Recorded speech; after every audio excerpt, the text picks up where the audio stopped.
Pasha, as you all know, is Pasha's Shoftim b'Shoftim. I'm sure you learned the general inyan, the beginning of the Pasha.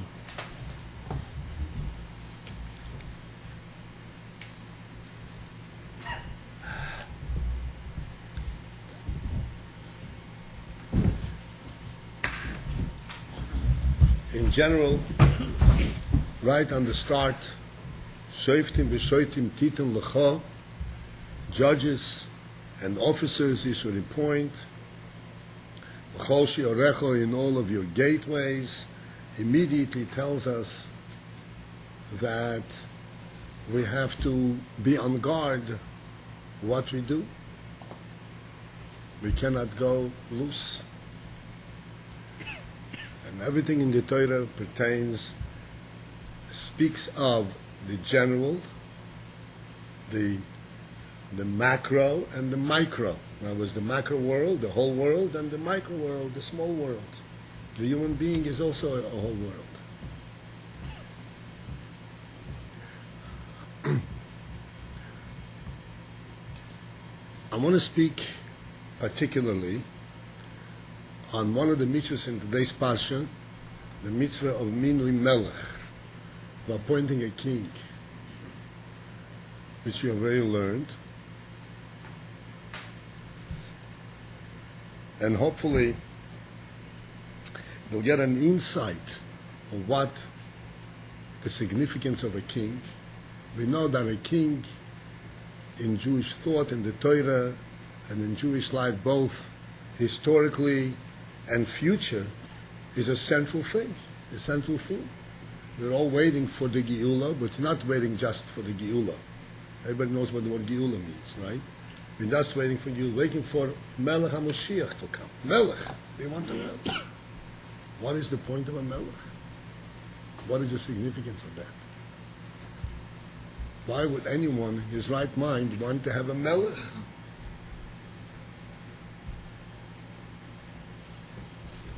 When the Yidden came to Shmuel HaNovi, anyone who doesn't understand something that I say, please ask me so I'll explain it. I'll assume what I say, I try to make it as clear as possible. I don't know exactly everyone's exposure, so if you don't understand something, please ask me. When the Yidden came to Shmuel HaNovi and asked him that they want a king, so Shmuel HaNovi appointed a king for them, Shaul HaMelech, the first king, the first Jewish king. And Shmuel HaNovi chose him as a Novi. He was a prophet, so he was able, the Hashem directed him, this is the king. And he is being described as the man whose head and shoulder above everybody, which I may be able to have a chance to discuss with you a little bit. And then Shmuel also told the Yidden, you don't understand what you asked for. You know what a king means? A king means he owns the whole land. And anything that he needs to do, he can go right away and do it. The Torah says, right here in our Parsha,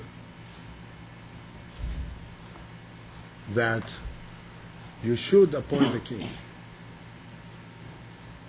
Except the Torah gives certain qualifiers that qualify a person to be king, and certain instructions as to how he should behave and so forth.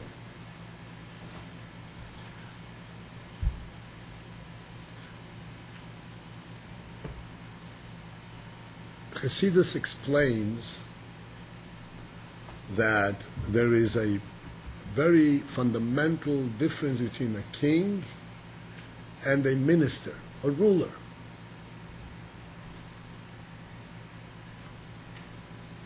What is called a dictator. And the difference is, to start with, is that the king is accepted willingly. The people come to the king and ask him to be king. He doesn't come to grab the power. the people come and beg him that he should accept being king, his position as king. If he, a ruler, is one who takes power, rulership by power. He forces his rule over other people. And that we don't deal with. That is completely contrary to Torah, completely contrary to all laws of Torah and decency. There's absolutely no justification for that in Jewish thought.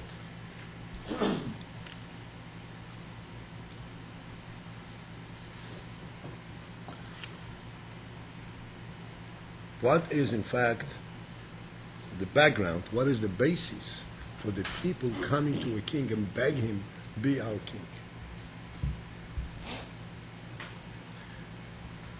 The Rambam, in describing the relationship of the king with the people, he says the king is a Lev Ha'am. He is the heart of the people.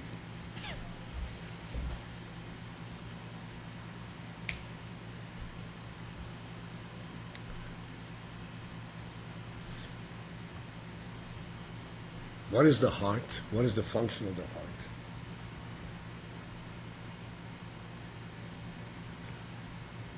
There are two organs in the human body that are imperative, that are principle, without which there is no human being.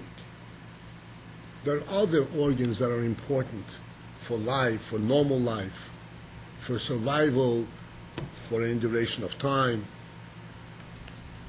But there are two organs that actually constitute the human being, without which it's not a human being. The brain and the heart.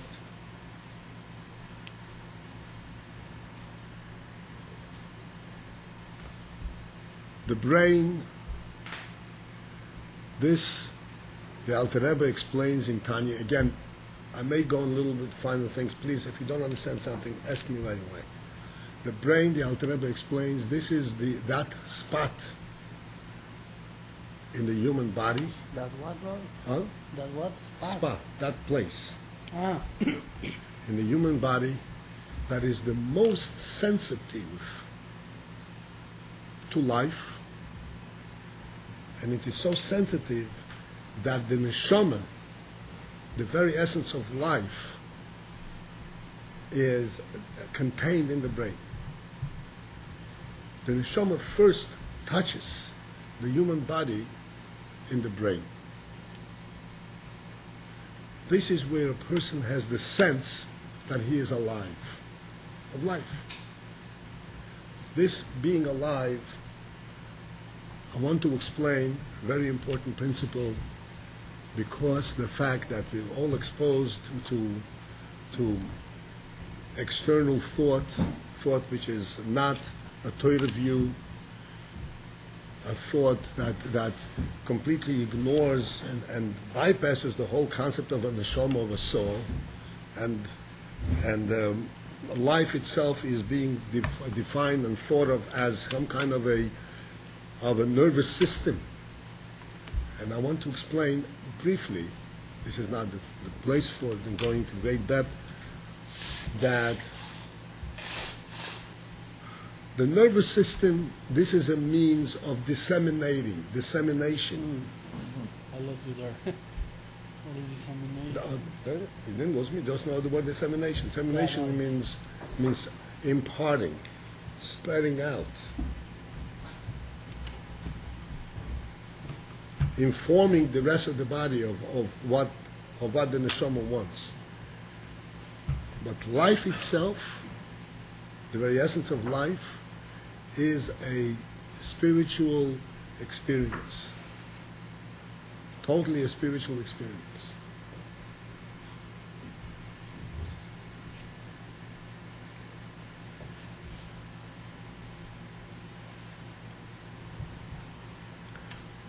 This is why the halacha says, the Jewish law says, that if a person is extremely, extremely weak to the point where he cannot move, he can hardly breathe, he certainly cannot respond to anything, what's called, God forbid, the goisis, the less moments of a person's life.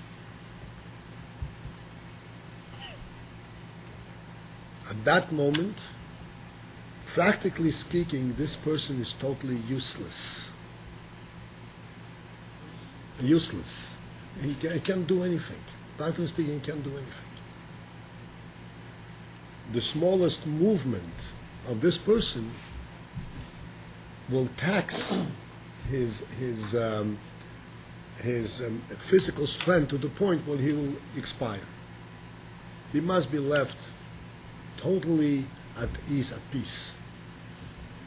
The smallest movement may hasten his passing. So you would think, so is this person alive? What's this life?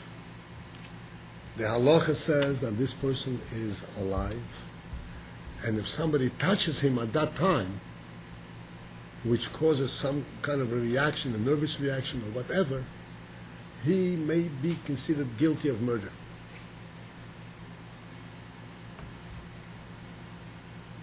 Because life, as long as a person is breathing alone already tells us that the neshama is there and that he is aware of the fact that he's alive, aware on a very deep level, and that life means something to him. Because that's the reason that he continues to labor and try to breathe.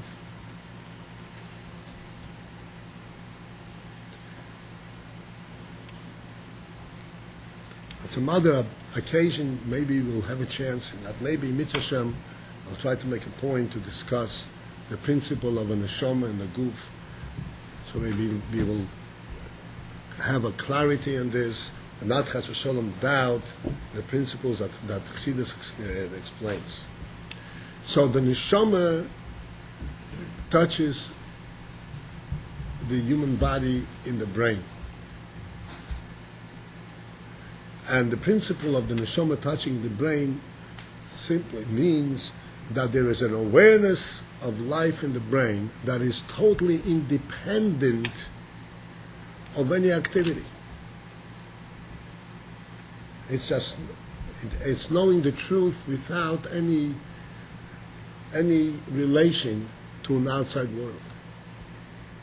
Even as we explained many times in the course of these talks, that when we say Shema Yisrael, we cover our eyes, we close our eyes, and we say Shema Yisrael. And we say at that time, Shema Yisrael, Hashem Elokeinu, Hashem Echad. Hashem is one, and the Shulchan Aruch explains that what does it mean, one? That He is one in the heavens and the earth, and in the entire spectrum of our awareness, right, left, up and down, front, back. And we say this with closed eyes. So I asked many times the question, if we are going to talk about up and down, right and left, and front and back, we should open our eyes. Why are we instructed to close our eyes? We should open our eyes and look up and down. It's like, there is up and down, and the whole horizon is there, and then Hashem is one in all these places. We say, we close our eyes. Because there is an inherent awareness of the infinity of space right there in the closed eyes. As soon as the neshama touches the brain, and the brain is a physical organ, as sensitive as it is, but it's a physical organ, and therefore even the deepest truths are known to the brain in some kind of a physical format. And this is up, down, left, right, front, and back. And this is known to the brain as the essence of truth, the essence of existence.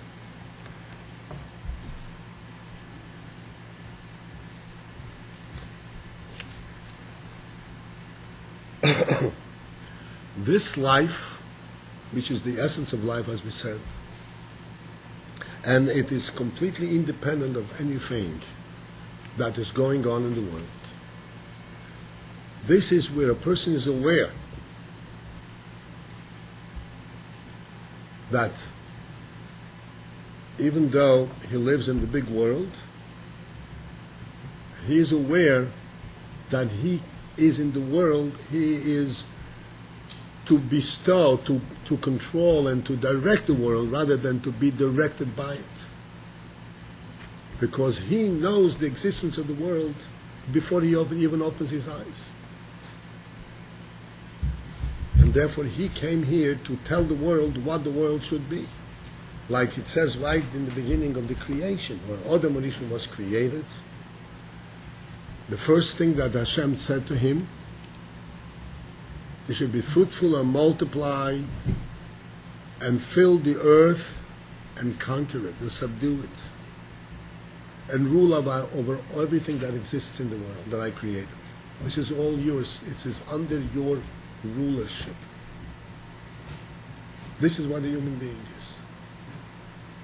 This is why, by the way, as an aside, you've learned many times that a person is able to control all of his actions. He does not have to be reactive to anything. He can be proactive. He can make a decision how to act. Why? Because he's got this soul power in his brain that is completely above being affected by anything. And he is in control of everything. He's capable of being in control of everything. As a matter of fact, the true freedom, the true definition of freedom for a human being is that he is free to act according to the way his brain directs him to act. This is why, we also explained this in the past, that Hashem took us out of Egypt, of Mitzrayim, of being subservient to the Egyptians, and He gave us a Torah, He gave us our own Torah, a godly Torah. This is called coming from slavery into freedom. Why is this freedom? After all, we are now serving God. This is the true freedom. When a person can act in this world and be completely independent, unencumbered, but what encumbered means? Unrestrained by natural forces, by natural rules, but to act according to what his principles say, rather than according to circumstance, that's freedom. The Egyptian, the Mitzrayim, they were subservient to nature, and Hashem took us out of Mitzrayim and gave us true freedom. And this is possible, this is not just superimposed upon us, this is possible because, as a matter of fact, we have a soul that is really higher than nature. Is not subservient to nature.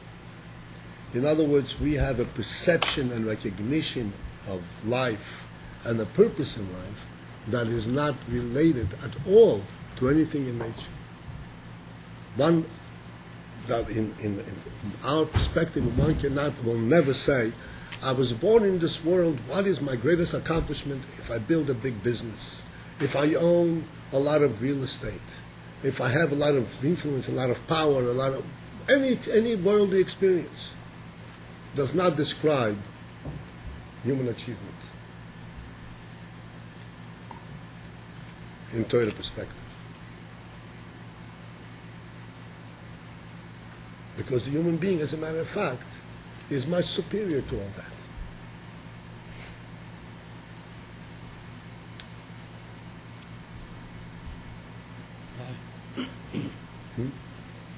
said that because that we relate to truth inside of us and not from the outside, whatever connection we get to the outside is not to find out something, but to not to rule us.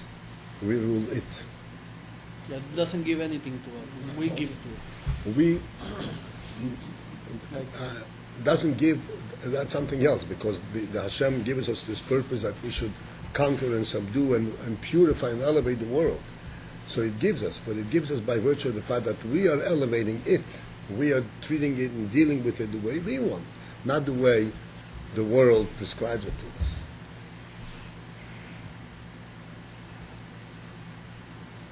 This is the brain.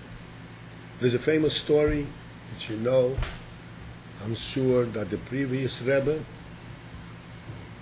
was sitting in the KGB. In that day, it was NKVD, and they were questioning the Rebbe when he was imprisoned by the communists, and they were interrogating the Rebbe, and they treated the Rebbe extremely, extremely viciously, without any reason. Respect is not even the word.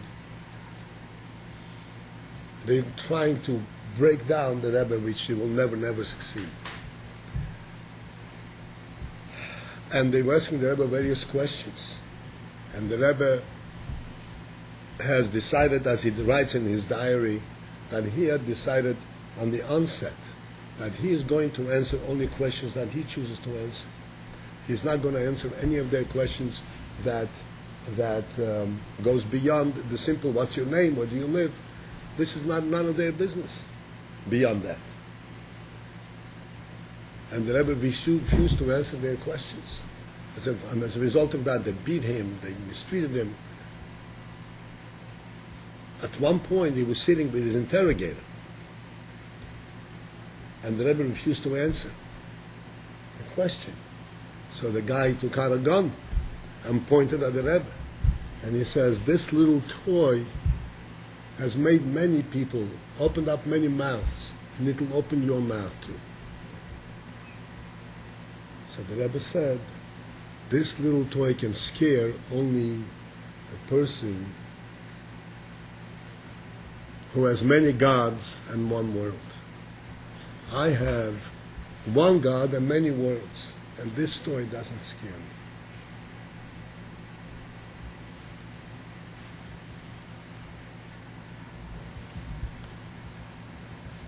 The Rebbe was not looking forward, God forbid, to be shot, because the Rebbe had a lot of work to do in this world. But he wasn't scared. He literally was not scared of them, because he saw the world from a different perspective. And the fact was, as we all know, that he beat this one individual person, beat the entire power of the Soviet, of these evil people.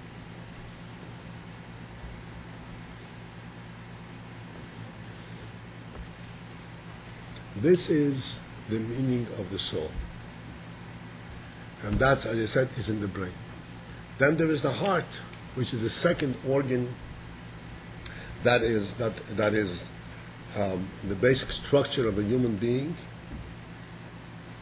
As I said, there are many organs that are necessary. The liver, the kidneys, everything is necessary. But these are all for maintaining and allowing a normal life. But life itself is defined by brain and heart. But the lungs, a person can't live without lungs for more than a second. The lungs have to do with the heart. The lungs don't give a person life. The lungs get in air, and the air gets absorbed in the blood, and the heart is what makes the life. It disseminates the life. And the truth is that breathing is the function of the brain. It is the brain, and that's what it's called neshama. We'll discuss it another time.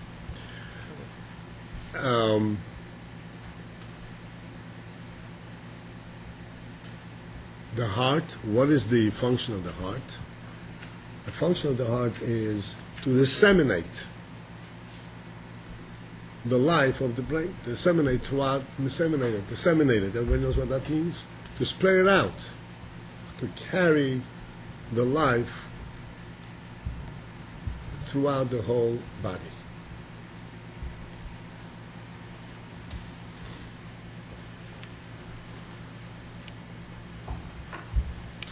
So this is physically the way that these two organs function.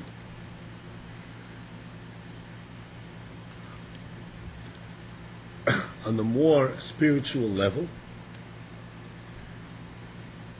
the brain is the insight, the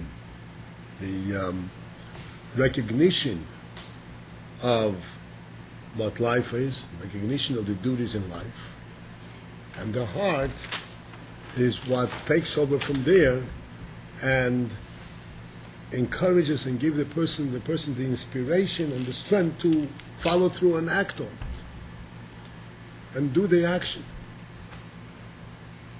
As it says in Chassidus, and you learned it in Tanya, that in order to do any action, in order to say one word, the brain cannot make the mouth move around. It is the heart, it is the emotion that makes the physical action. The brain can only direct and give an insight as to what should be said. But the actual saying, bringing yourself to the actual action, this is from the heart. This is what's called the midos. It's called the first one, the midos, the physical translation of the life that is imbued, that comes from the brain. This is what gets a person up and running and doing things that he needs to do.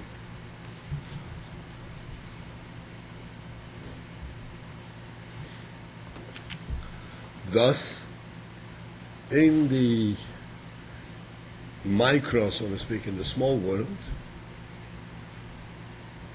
the heart is imperative, of the most important, is of enormous import, because no matter what the person understands, no matter what insight he's got, if it does not translate to the heart, if the heart is not affected by this, then nothing happens. You can't even lift a hand without the chayas that comes from the heart. The brain that says you have to lift your hand will not lift your hand. It is a force from the heart that lifts the hand directly. And this applies to the hand, to the foot, to the mouth, to the ear, to the eye, everything.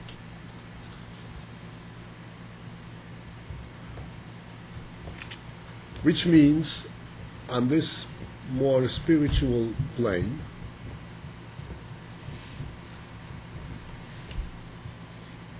how many of us having experienced lying in bed in the morning and saying, I have to get up, I have to get up, and I have to get up, and I have to get up, and I can say a whole hour that I have to get up, and I'm still in bed. I did that for like an hour today. You did that for an hour today. Okay, can you report to us what happened finally? The worst part is when you fall asleep and you dream that you actually get out of bed and you wake up and you're still there. And you still have to put your clothes on. All right, so we know how important it is and how intrinsically part of our lives this heart function is. I have to is not going to have to do anything. It has to be translated at a much lower level, to the physical level, to where the heart responds to this and says, I'm getting up. Without that, it's just not going to happen. This is getting up, which is, so to speak, a fundamental function, but it applies to much more intricate, much more involved, much more challenging situations. It all has to go through the heart in order for it to happen. Even to learn which is an intellectual activity, also, the Gemara says that one should learn b'mokum shelibo chofetz. He should learn where his heart desires, even though he has to learn with his brain. But it is the heart that actually feeds, so to speak, the learning process to the brain. Otherwise, it's just not going to happen. One has to want, has to be encouraged, has to be aroused to the learning in order to learn.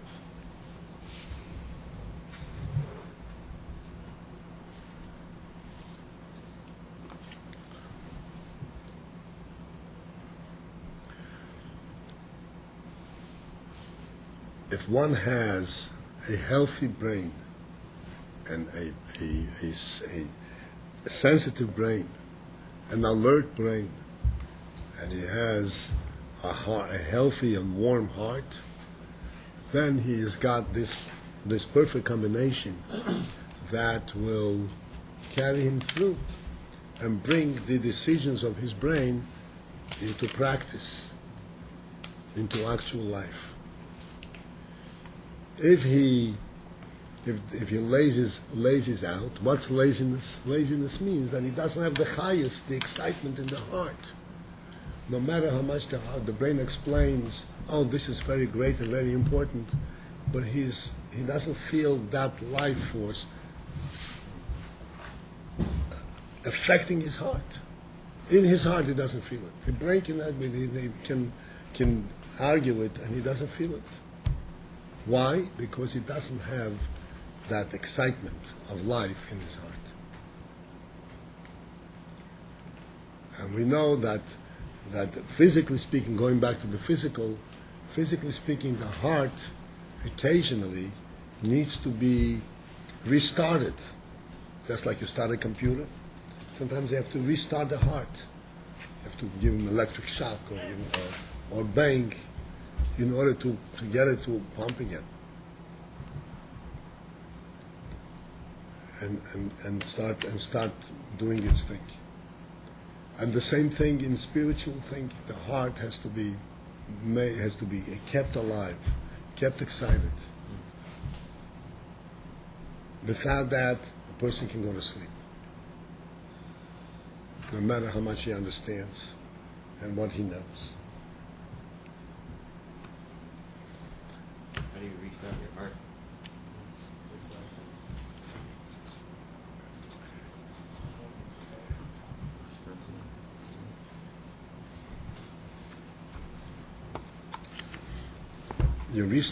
To restart the heart, you have to have your mashpia hit you. And if you know what's good for you, and you see your heart is sleeping, you bring him the stick and say, wake me up. The spiritual defibrillator. Excuse me? The defibrillator is what's called, right. the spiritual defibrillator. That's right. This is what the Alter Rebbe says in Tanya. He says that when the father reprimands his son, which applies the same thing when a mashpia, when a Rosh Hashiva reprimands a student, which is always done with greatest care and greatest concern and greatest love. If the student or the son runs away because he doesn't want to be reprimanded, doesn't want to be punished, he is acting foolishly. He's acting foolishly. He's taking it personally when in fact this is counter his benefit. It's the opposite of his own life.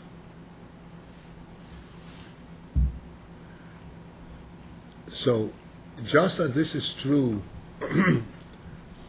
on the individual, the small world, as I said before, the micro world, it is true in the general and on a national level.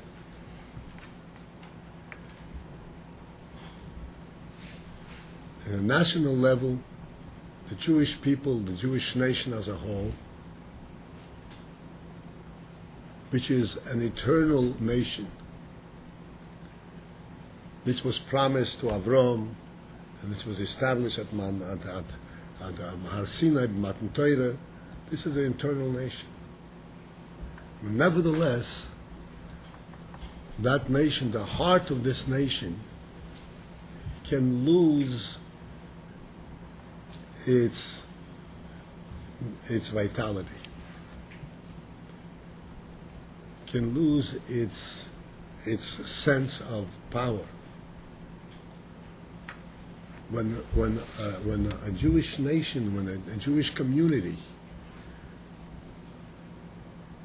succumbs, what succumbs means, gives in, subdues itself to pressures from outside, that is a sign of weakness. That's not what the Jew is supposed to be.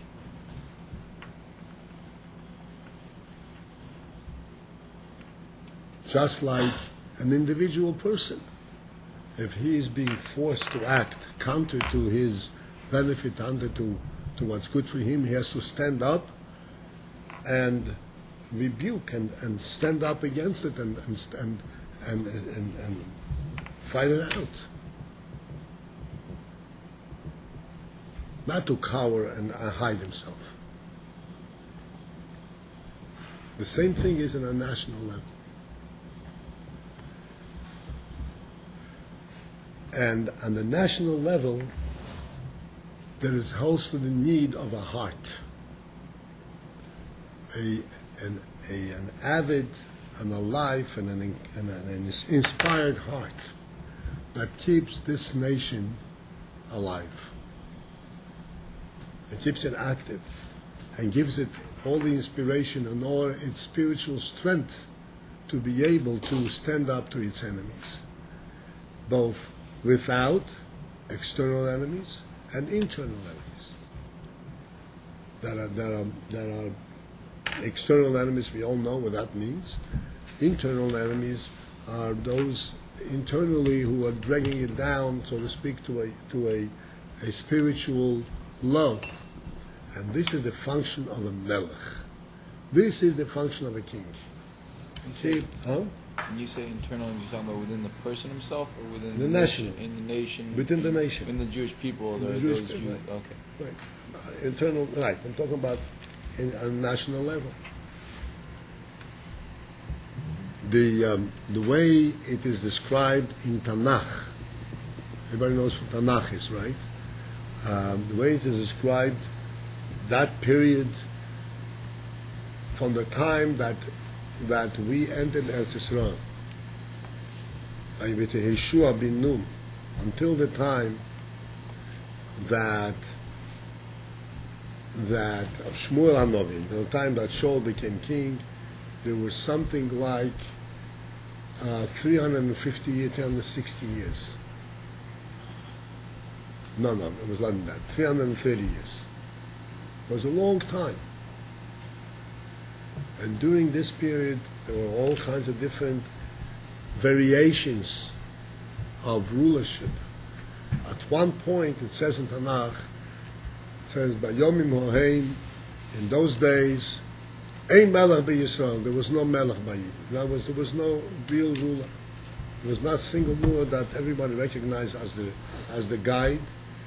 Ish k'al yoshev beinav yasa. Everyone did what he saw fit for himself. And at that point, you can imagine what it means when you have everyone, what's called polarization of a nation. What polarization means? Everyone is pulling in his own direction. This one says we should go east, one says we should go west, and there is a complete failure of a national agenda.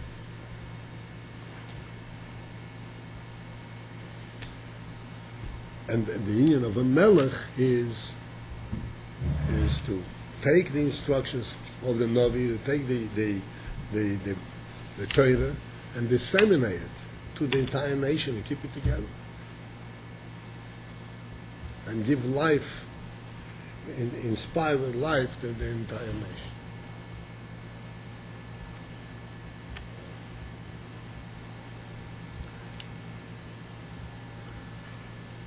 This explains the principle of a melech and explains why a melech is such a position, such an institution, that the people come to him and ask him to be their melech, because they recognize that they need a heart that will keep them alive.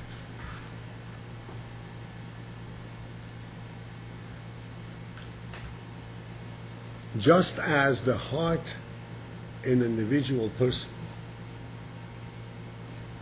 in the small world, the heart is that which activates every particular activity, everything that happens with the person has to go through the heart. Every action. So too is this true on a national level, that the melech, every action that a person takes within a national scope, with the melech, every action represents the inspiration of the king.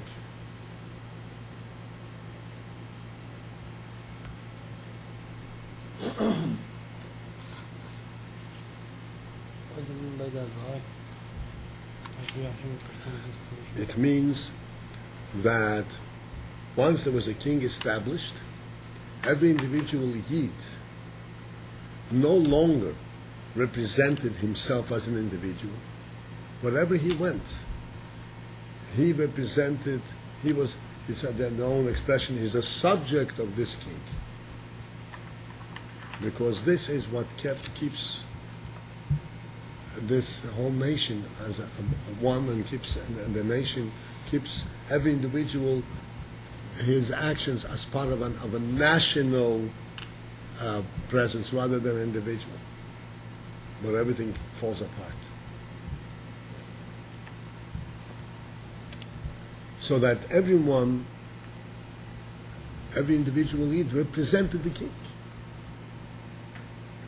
And this is why it was very serious, very important, that one behave and live and act in a manner that is appropriate and respectable to the king, because otherwise he is in effect, he's not just embarrassing himself, he is actually embarrassing the king. And therefore it is a very serious offense.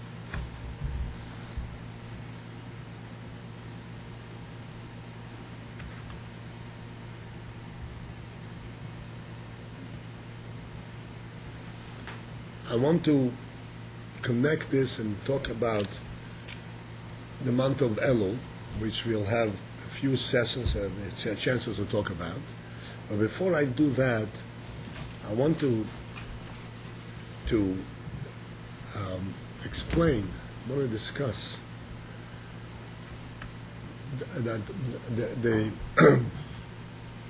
the principle which we discussed, actually we touched upon it last week a little bit, about mutilation of one's body and having respect for oneself, and to translate this also in today's parsha, Nina Melech, to understand that a Yid in general and a member of a yeshiva and a member of the Rebbe's yeshiva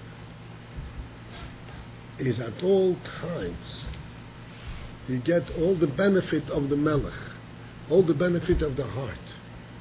But you have to understand, you can't drag that heart into dirt. There's a certain responsibility that goes along with it.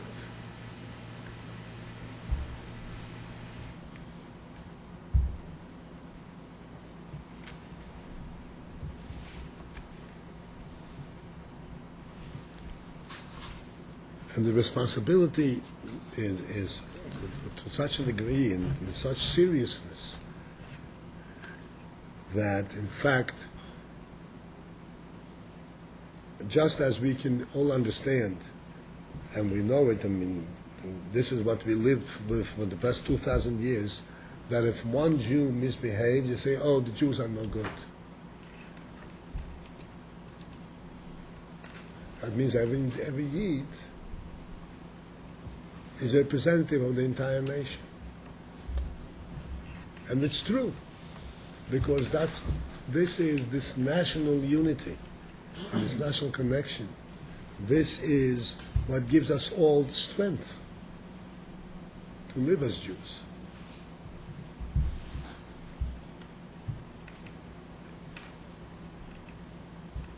Without this connection, we would not be able to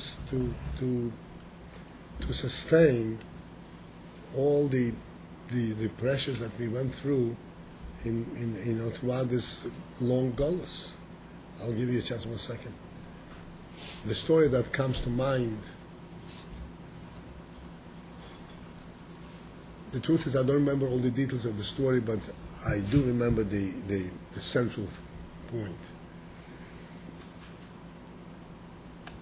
There was this one Jew stranded in someplace in the Australian continent over there,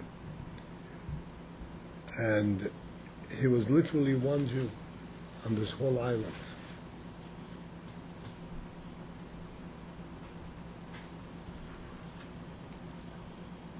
And he had a lot of pressure from the local priest,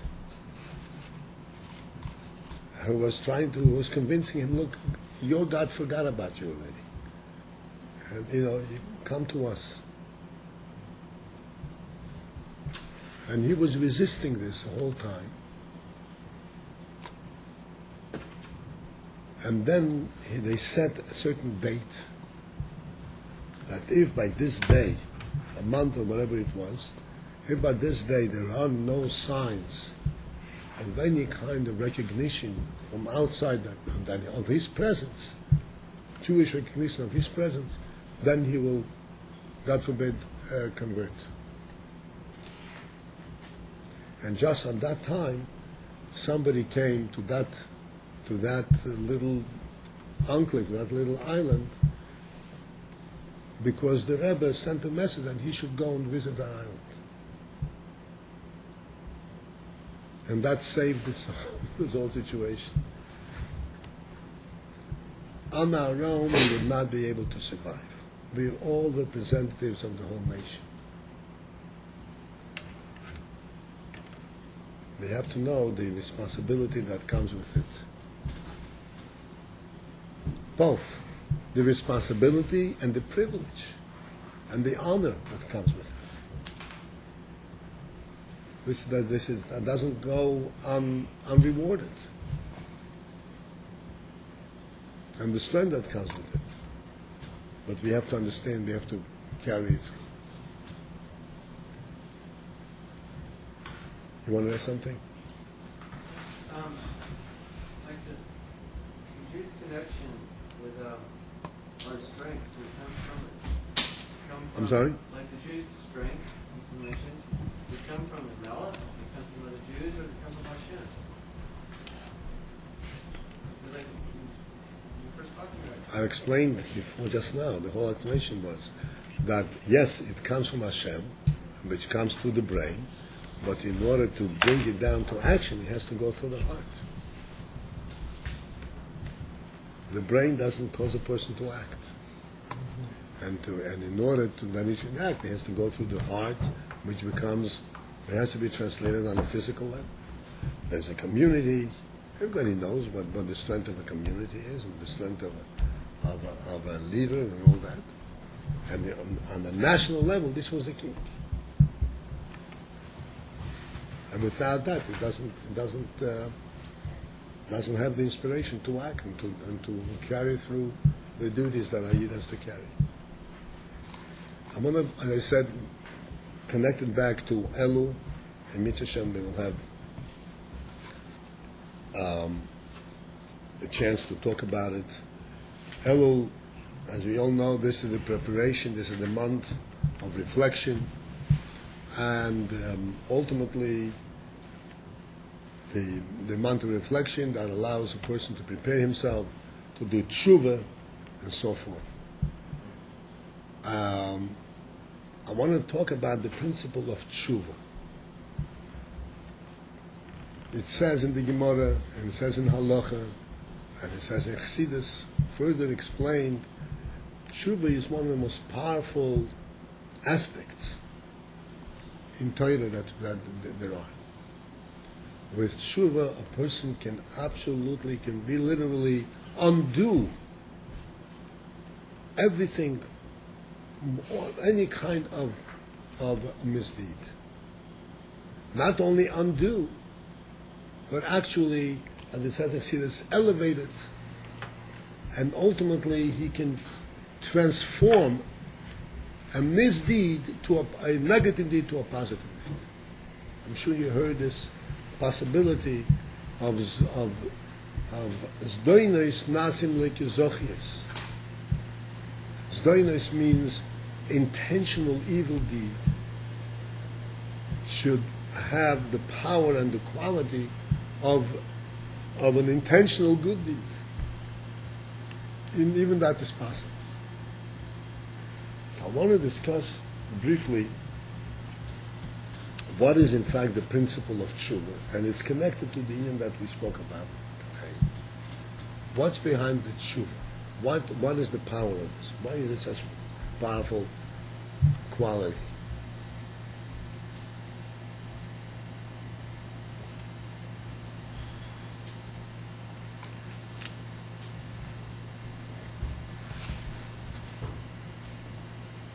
In principle,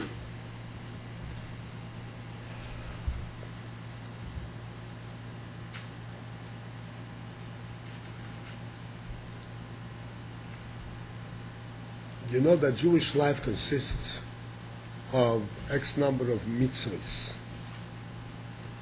of positive deeds, of things that one should do, and things one should not do.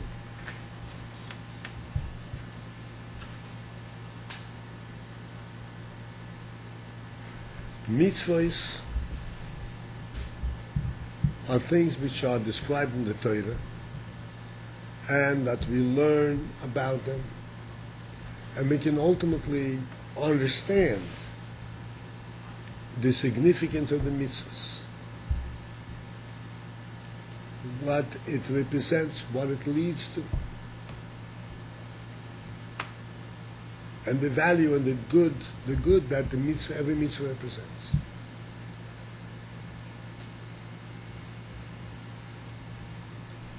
So even though that every mitzvah has to be performed simply because we were commanded by God to do the mitzvah,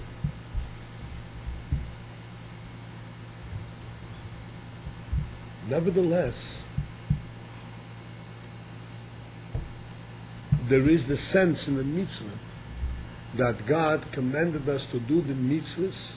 We are here in this world, and God gave us mitzvahs to do in this world.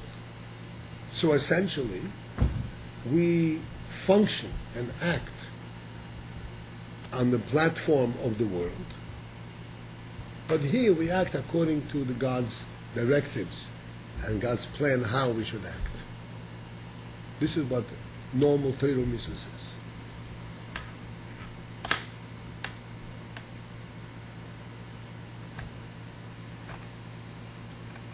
This, if you want to illustrate this, so to speak, with a worldly illustration, a moshel, what's called a moshel, the way it is in the world, it would be like we discussed before. The king has his palace, the king has his capital city, and the people are close to him and so forth, and he gives out rulings, gives out decrees, and people on the other side of the country get the decrees and they fulfilled his rulings. But where are they? They are a distance away from the king. They're concerned that they should be where they are and do the right thing according to the wishes and directives of the king. So essentially they're concerned about them doing the right thing. in the place where they are.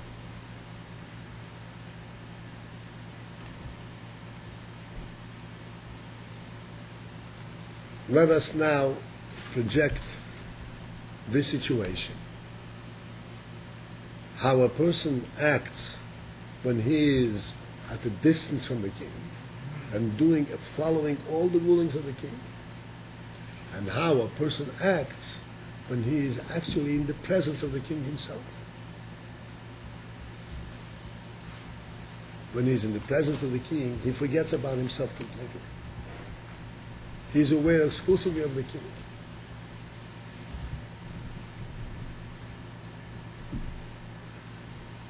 And at that moment, he's not even concerned about acting correctly, because he is completely overwhelmed by the presence of the king.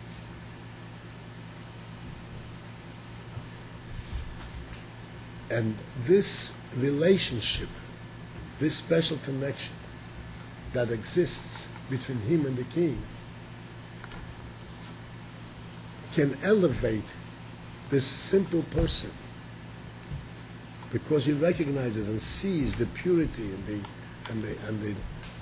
the greatness of the king, that at this moment he can be elevated to a state where not only will he not do any inequity, any wrongdoing, but it would be impossible, inconceivable that he would do anything wrong, because he's at a completely different level.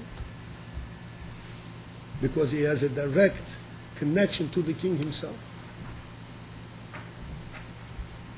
This is, generally speaking, the principle of tshuva.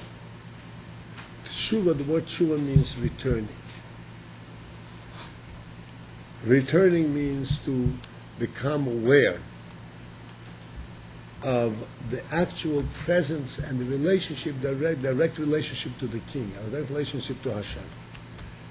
In contrast to being aware of oneself doing the right thing. When oneself is doing the right thing, he can sometimes, as we said, lose encouragement, lose enthusiasm, and he can fail, make a mistake. But when he recognizes that he is actually in the presence of the king, then he is in an entirely different level of inspiration. And at that moment, everything is elevated to a much higher state.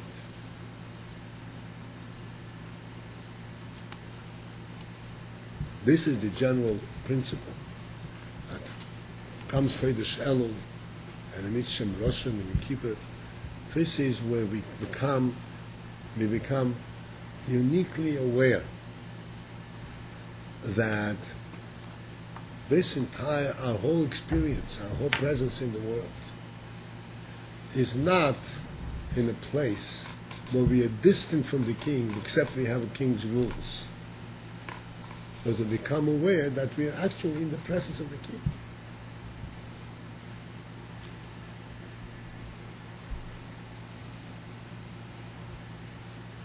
And therefore, it isn't an action, just like we said before, the way the neshama is in the brain, where we are aware of the neshama itself, not even the way the neshama affects the body. This is where we become aware and recognize that we are in fact in the presence of the king, in the presence of Hashem, and that everything in the world gets its value and gets its purpose for existence from Hashem himself. And we ourselves are the chosen. We are the ones who have the greatest relationship to Hashem, as Hashem had given us, so to speak, the function and the mission to elevate and to purify and to bring godliness into the world. So we are actually in Hashem's presence all the time.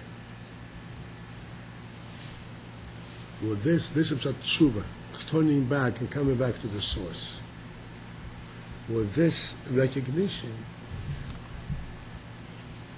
one can elevate and cleanse and purify any misdeeds of the past and set a completely different path for himself for the next year. This is a very brief introduction, and we will have in Mitzvah Shem more opportunity to talk about it in the coming several weeks. And I wish you, I should have a successful and a happy, Simcha month of Elul, and a greatly inspiring month of Tishrei, which will bring in Mitzvah Shem an enormously successful year that follows after that.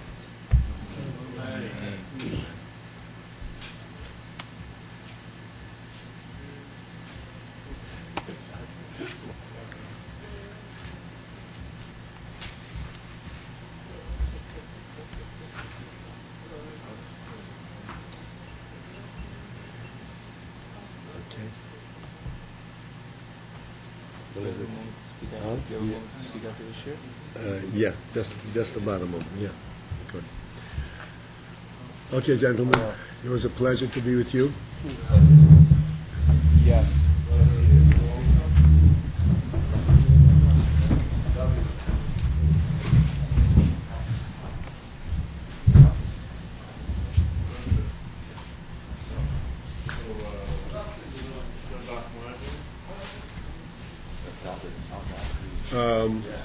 David Babinet, where is it? Huh? Here it is.